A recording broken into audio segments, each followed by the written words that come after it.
everyone, this is Chandana. Welcome to my channel.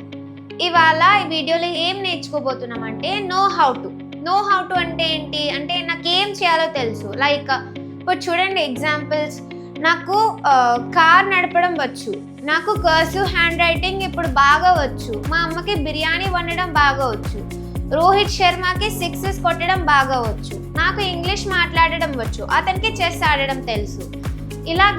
ఇలాంటి type of సెంటెన్సెస్ని know how to అనే phrase use చేసి ఇంగ్లీష్లో ఎలా చెప్పాలి అనేది ఈ వీడియోలో ఇవాళ చూద్దాం. ఓకే, చూడండి. ఫస్ట్ సెంటెన్స్, నాకు కార్ నడపడం వచ్చు. Answer, I know how to drive a car. First మనం సబ్జెక్ట్ పెట్టుకుంటాం, సబ్జెక్ట్ తర్వాత నో హౌ టు అనే ఫ్రేజ్ని పెట్టుకుంటాం, ఆ తర్వాత V1 and object. Okay, I know how to drive a car.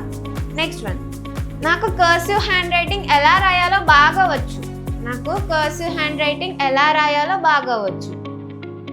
I know how to right cursive hand writing very well.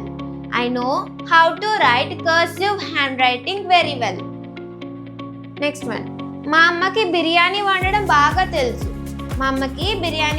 బాగా తెలుసు.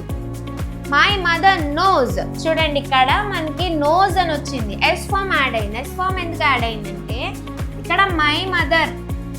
ఇక్కడ మై మదర్ అనేది సింగులర్ కదా, ఇట్స్ ఎ సింగులర్ ప్రొనౌన్. కాబట్టి సింగులర్ ప్రొనౌన్ వస్తే మనం వర్బ్కి ఎస్ ఫామ్ పెట్టుకుంటాం కదా.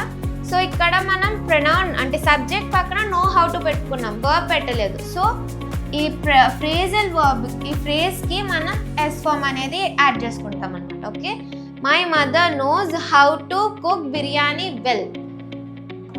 అది answer, my mother knows how to cook biryani well. Next sentence, రోహిత్కి సిక్సెస్ కొట్టడం బాగా వచ్చు. Rohit knows how to hit sixes well. Next one, నాకు ఇంగ్లీష్ మాట్లాడడం బాగా వచ్చు. I know how to speak English. ఇలాగా మనం నో హౌ టు అనే ఫ్రేజ్ని ఇలా యూజ్ చేస్తాం. నాకు వంట వండడం వచ్చు, కర్సివ్ హ్యాండ్ రైటింగ్ వచ్చు, కార్ డ్రైవింగ్ వచ్చు. ఇలాంటి సెంటెన్సెస్ని ఇలా నో హౌ టు యూజ్ చేసి చెప్తాం అన్నమాట. Okay, thank you so much for watching my video till end, and if you like my video, please like, share and subscribe my channel.